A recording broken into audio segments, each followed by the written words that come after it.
তাপপ্রবাহ চলছে এবং আবহাওয়া অধিদপ্তরের তথ্য অনুযায়ী এটি আরও দীর্ঘদিন কন্টিনিউ করতে পারে। এই তাপপ্রবাহের কারণে আরেকটা ঝুঁকি বৃদ্ধি পাচ্ছে, সেটা হচ্ছে অগ্নি ঝুঁকি।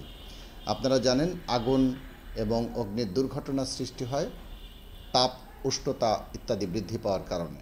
যেহেতু এই সময় তাপ বেড়ে যায়, ফলে আগুনের ঝুঁকিও বেড়ে যায়। আমি সবাইকে সচেতন, সাবধান এবং সতর্ক থাকতে বলবো।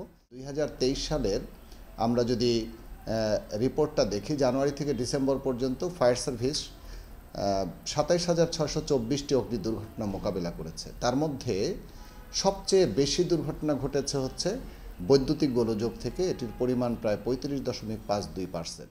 আমরা বিপুল পরিমাণ এয়ার কুলার ব্যবহার করতে থাকি এবং দীর্ঘ সময় ধরে ব্যবহার করতে থাকি। আমার সবার প্রতি পরামর্শ থাকবে, যে কোনো সরঞ্জাম, ইকুইপমেন্ট এবং যেগুলো যন্ত্র, এগুলো যেন ইলেকট্রিক চালিত যন্ত্র অথবা গ্যাস এবং ফুয়েল চালিত যন্ত্র যেন দীর্ঘ সময় ধরে একটানা আমরা ব্যবহার না করি। এগুলো যেন বিরতি দিয়ে ব্যবহার করি। তাহলে হবে কি, অগ্নি দুর্ঘটনার ঝুঁকি হ্রাস পাবে। এই সময় প্রত্যেকেরই খুবই প্রয়োজন হচ্ছে আপনার বৈদ্যুতিক ফিটিংস এবং বৈদ্যুতিক যে সংযোগ নিয়েছেন তা পরীক্ষা করা, মানহীন সরঞ্জাম ব্যবহার না করা। নিম্নমানের এবং ত্রুটিপূর্ণ সরঞ্জাম ব্যবহারের ফলে কিন্তু দুর্ঘটনার আশঙ্কাটা বেড়ে যায়। সবার প্রতি বিদ্যুৎ ব্যবহারে সচেতন, সাবধান হওয়ার পরামর্শ দেব।